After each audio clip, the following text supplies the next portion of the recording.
오늘 아침 뉴스 연구소. 오늘 아침 뉴스의 맥을 짚어드리는 시간 뉴스연구소. 오늘도 두 분의 연구위원 나오셨어요. CBS 조태임 기자, 뉴스톱 김준일 대표, 어서 오십시오. 안녕하세요. 예, 오늘 주목할 뉴스 첫 번째는 뭔가요? 예, 작전명 미라클.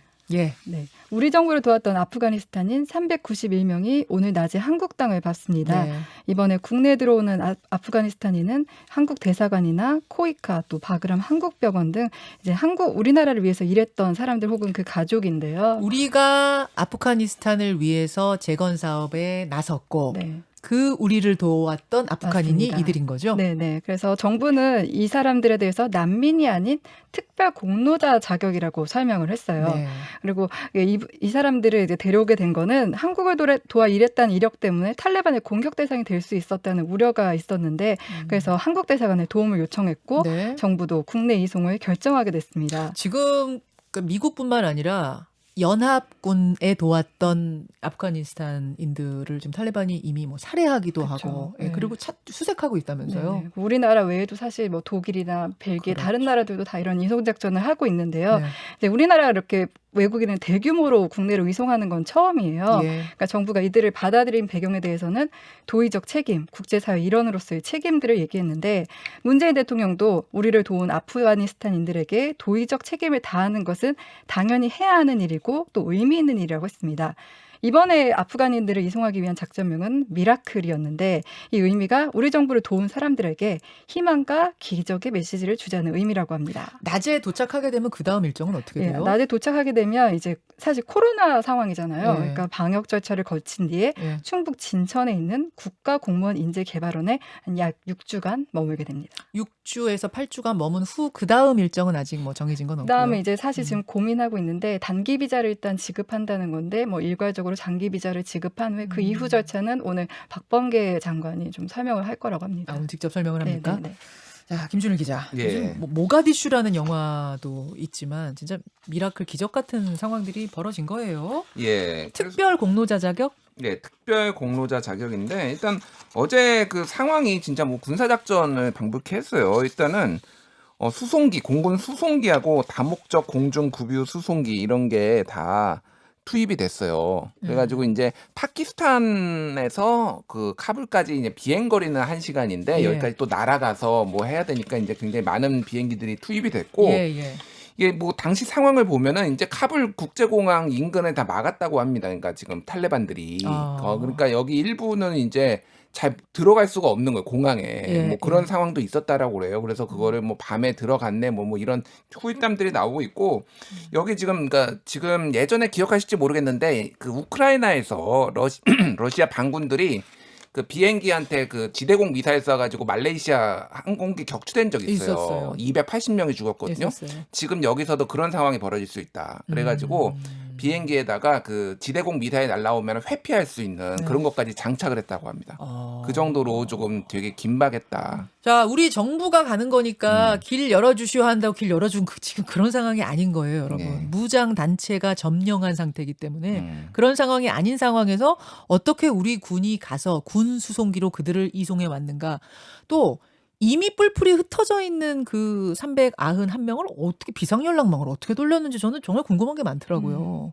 예. 그게 근데 이제 미국의 그 버스 시스템을 이용했다고 하더라고요. 이미 아프간과 협조적인 아프간 그 버스 회사와 연결돼 있는데 우리가 그 시스템을 이용해서 약속 장소도 정확하게 정하고 어디에서 만나자. 네. 그리고 우리나라 그 협조했던 아프간인들과 그 네트워크가 지금 잘 이뤄졌었다고 하네요. 그래서 이번에 딱딱 약속 장소나 시간 같은 게 잘 정해졌다고 해서 그래서 100% 성공이라고 정부에서는 자부를 하더라고요. 그 수송 작전을 편 게 국방부 아니겠습니까? 군 아니겠습니까? 우리 군의 이야기를 2부에서 직접 듣겠습니다. 그 뒷이야기 굉장히 숨막히는 과정들이 많았다고 하는데 좀 생생하게 2부에 듣기로 하고 특별 공로자가 된 이유는 뭐예요? 난민이 아닌 특별 공로자? 그러니까 이게 두 가지를 고려를 한 것 같아요. 하나는 난민을 받는 것에 대한 한국 국민들의 좀 정서적 거부감이 워낙 셉니다. 그러니까 이게 한국이 난민 인정률이 1%로 전 세계에서 한 130위권이거든요. 예. 뭐 어제도 말씀드렸지만 미국이 한 40% 인정해요. 예, 예. 유럽연합도 35% 인정하는데 한국은 1%, 뭐 0.5% 뭐 이 정도 통계예요. 최근에. 그러니까 굉장히 어려운데 그만큼 난민에 대해서 한국 사람들이 싫어하니까 또 그렇게 엄격하게 하는 것도 있어요. 아니 이 들어온 사람 중에 혹시라도 탈레반하고 어떻게 연결돼 있는 뭐 위장한 사람이 한 명이라도 있으면 어떡합니까 하는 그 현실적인 걱정도 뭐 이해가 안 가는 건 아닌 상황이잖아요. 근데 뭐 신원 검사를 워낙 철저히 하기 그렇죠. 때문에 오히려 난민으로 들어와서 할 가능성은 없고 차라리 관광 비자로 들어와서 할 가능성이 하하, 있어도 예. 그렇긴 한데 어쨌든 그러니까 특별 공로자 그래서 이분들이 한국하고 같이 협력했다 도왔다라는 거를 그래서 정부에서 계속 강조를 하는 겁니다. 그렇죠. 영주권도 사실 쉽게 안 주거든요. 한국이 굉장히 영주권 받기 힘든데 영주권도 좀 주겠다라고 하는 거. 근데 이들을 한국 국민으로 받는 거는 또 아니다라고 약간 선을 그어놓은 거죠. 그러니까 그런 것도 정서적인 거를 좀 다 고려를 해서 지금 하는 거고 지금 그래서 난민들 돕는 단체들은 왜 이들을 난민으로 부르지 않느냐. 오히려 이제 반대를 하고 있는 거. 특별 공로자라고 포장하지 말고 난민으로 해가지고 바로 받아들여라. 난민 신청 받아서 바로 예. 장기 체류할 수 있게 해달라 이렇게 이제 주장하는 분들도 계시고 그렇죠. 또 좀 꺼려하는 분들도 있고 이런 정서를 고루 감안해서 만들어진 게 특별 공로자 자격인 거군요. 만들어진 건 아니고 원래 있는 건데 그걸 이번에 활용을 한 거죠. 그러니까. 자, 조태인 기자. 네. 저는 이제 그 아까 말씀하신 대로 탈레반 보복 테러 가능성들 때문에 이제 국민들도 많이 우려를 하고 있잖아요. 그렇다 보니까 정부는 이번에 들어오는 사람들이 뭐 의사나 간호사, IT 전문가, 통역가 이렇게 전문 인력이라는 점을 강조하더라고요. 아무래도 네. 범죄 연루 가능성이 낮다는 점을 강조하기 위해서 그런 것 같은데 또 강조하는 게 한국 외교관들과 동료로서 일했고 그러니까 신원 확인을 별도의 인력을 파견해서 또 확인을 재차했다고 하더라고요. 보안 심사 같은 걸 철저히 했다는 네네. 얘기죠. 그러니까 안심해도 된다 이런 네. 것 같습니다. 그런 것 같아요. 우리를 어려운 상황에 놓인 위험한 상황에 놓인 우리를 도와서 일했던 사람들을 버리지 않는다라는 것을 국제사회에 인식시키는 것이기도 하니까 또 인권적 차원은 물론이고요. 자, 그래서 미라클 요 작전 이야기는 2부에 더 듣도록 하겠습니다. 그 다음으로 가죠. 의원직 사퇴 쇼냐 신념이냐. 윤희숙 의원 얘기죠. 네네. 건의기의 부동산 투기 의혹 명단에 포함됐던 국민의힘 윤희숙 의원이 어제 의원직 사퇴와 대선 불출마 의사를 밝혔습니다.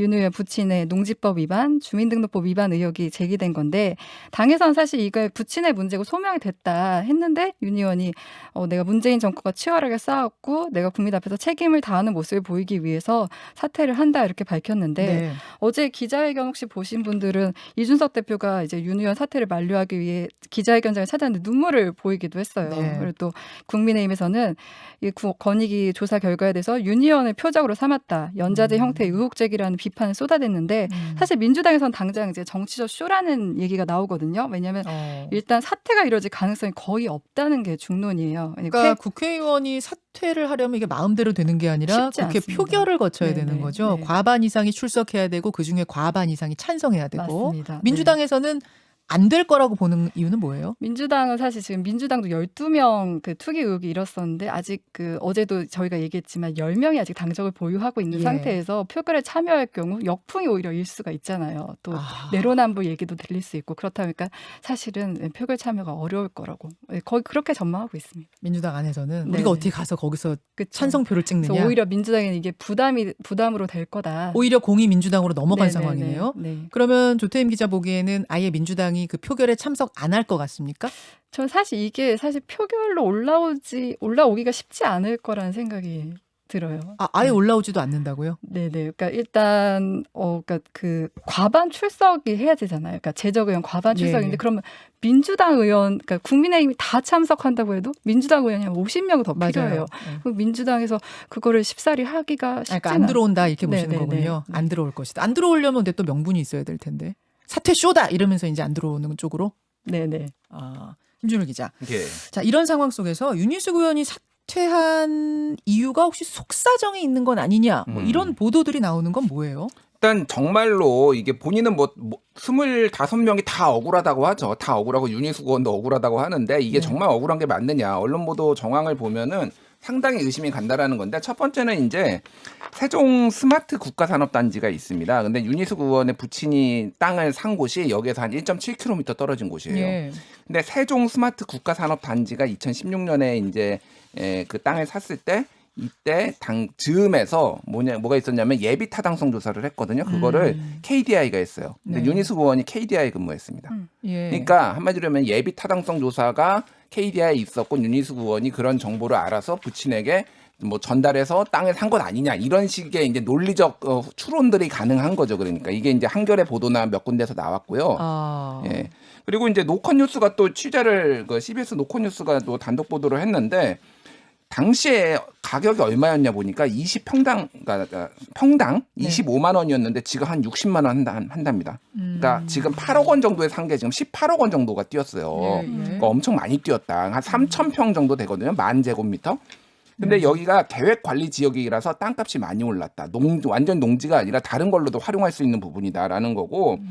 그래서 지금 이 전체적인 정황들을 보면은 내부자 정보를 어느 정도 알고 한 것 아니냐라는 정황들이 조금씩 나오고 있는 상황이에요. 그래서 이거를 정말로 그리고 그 굉장히 고령이시거든요.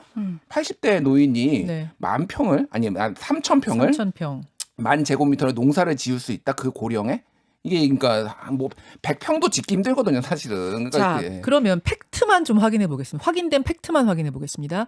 80 넘으신 윤희숙 의원의 아버지가 세종의 아까 뭐 스마트 단지? 예, 뭐 세종 스마트 국가산업단지. 그 단지 1점 몇 킬로미터 근처에 3,000평의 땅을 샀다. 예. 농지인데 농사 안 지으면서 샀기 때문에 농지법 위반인 것까지는 팩트죠. 그렇죠. 그렇죠? 근데 윤희숙 의원이 KDI에 근무할 때 거기에 대한 예비 타당성 조사를 했었다. KDI가 원래 그런 거 하는 곳이고 하는 거기에 곳이니까. 또 예비 타당성 조사를 하고 근데 근무할 때 했다. 예.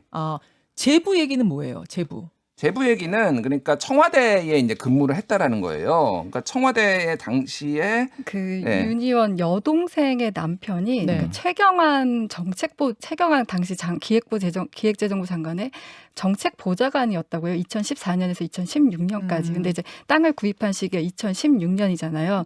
근데 이제 이 제부가 그만두고 이제 시기는 좀 차이가 있어요. 2달 뒤에 땅을 구입한 건데 그 과정에서도 혹시 좀 연관이 있는 거 아닌가? 그러니까 있는 거 아니냐는 그쵸. 것까지는 우리의 이거는, 의심인 거고 네. 팩트는 제부도 거기에 근무했었다. 시기가 청와대에. 그러니까 정책 보좌관으로 근무를 했었다. 거기까지 이렇게 팩트 드린 겁니다. 네네네. 윤희숙 의원은 이에 대해서 뭐라고 입장을 밝힙니까? 일단 뭐 어제도 입장을 밝혔지만은 26년 전에 분리해가지고 거의 30년 된 친정 아버지의 거를 예. 이렇게 이렇게 발표하는 게 굉장히 의심스럽다 한마디로 권익위에 아니, 이런 이 입장이죠. 보도가 나온 후에 입장은 없는 없어요. 거죠. 이거에 그거는 대해서는 없어요. 예, 입장을 밝히지 이게 좀 않았어요. 밤사이 나오고 네. 막 이런 거라서 지금 없습니다. 알겠습니다. 자, 이런 상황 속에서 지금 국민의힘에서는 의원직 사퇴도 만류하고 있고 뭡니까 대선 그만두는 문제도 계속 가자 이제 이렇게 얘기하고 있는 거죠. 상황이. 네. 근데 이제 그 당내에서는 이제 단기로 보면 윤 의원이 의원직 사퇴 의사를 밝히면서 이제 윤 의원의 몸값이 올라갔다는 얘기들도 있어요. 네. 그리고 이준석 그 대표가 좀 리더십에 위기가 있었다. 또 반쪽짜리 징계라는 말이 있었는데 오히려 윤희숙 의원이 자진 사퇴 의사를 밝히면서 면을 살려줬다 이런 얘기가 있는데 또 더 깊숙이 들어가면은 이게 장기적으로 보면은 오히려 악재다. 왜냐하면 이제 윤희숙 의원은 본인도 아니고 아버지고 또 당에서는 혐의가 없다 이렇게 판결을 냈는데 예. 다른 6명, 그러니까 탈당 요구를 했던 다른 6명은 사실 아무 조치를 하지 않고 있는 상황인데 이 사람들은 그럼 어떡하라는 거냐. 장기적으로 볼 땐 이게 국민의힘에 더 이제 압박이 될 수 있다. 그러니까 다른 후보나 다른 의원이나 당은 별로 생각을 안 했다. 이런 얘기도 나오더라고요. 좀 지켜봐야겠네요. 이건 좀 지켜봐야겠고 어제 이런 이유로 의원직 사퇴 의사를 밝힌 이유로 오후에 있었던 정책 비전 발표회, 그 경선 후보들이 처음으로 모인 자리였잖아요, 국민의힘. 그 발표회에 윤희숙 의원은 불참했습니다. 윤희숙 의원이 빠진 채 진행된 그 비전 발표회 잠깐 하이라이트 들어볼까요? 윤석열 정부에선 조국도 드루킹도 김경수도 추미애도 없을 것임을 국민께 약속드립니다. 초등학교 학예의 발표처럼 그래 느껴집니다. 갈등이 일으킨 사람이 누굽니까? 반문만 외치고 문재인 타도 문재인 정권 심판만 외쳤다가는 우리는 10월 이후에는 공중에다가 그냥 주먹을 휘두르고 있을지도 모릅니다. 또다시 과거 청산만이 우리의 목적이 되어서는 안 됩니다. 저는 절박합니다. 여러분 눈에는 무엇이 보이십니까? 자, 실패한 정책은 쓰레기일 뿐입니다. 대통령은 경험과 경륜이 풍부한 사람이 되어야 합니다. 쓰레기 제가 다 치우겠습니다. 문재인 정권 쓰레기 제가 다 치우겠습니다. 명품 반값 아파트를 공급하고 대출 규제 확 풀어서 내 집 마련의 꿈을 이루어 드리도록 하겠습니다. 자, 윤석열, 홍준표, 유승민, 최재형, 원희룡, 안상수, 황교안 이렇게 목소리 쭉 들으셨어요. 순서대로 들으셨어요. 다는 못 들려드렸고 이제 주요 후보들 쭉 한 7명 들려드렸는데 이분 중에 한 분을 바로 우리가 인터뷰로 만나보는 건 어떨까요? 예, 국민의힘 최재형 예비후보 인터뷰로 만나겠습니다. 두 분 수고하셨습니다. 고맙습니다.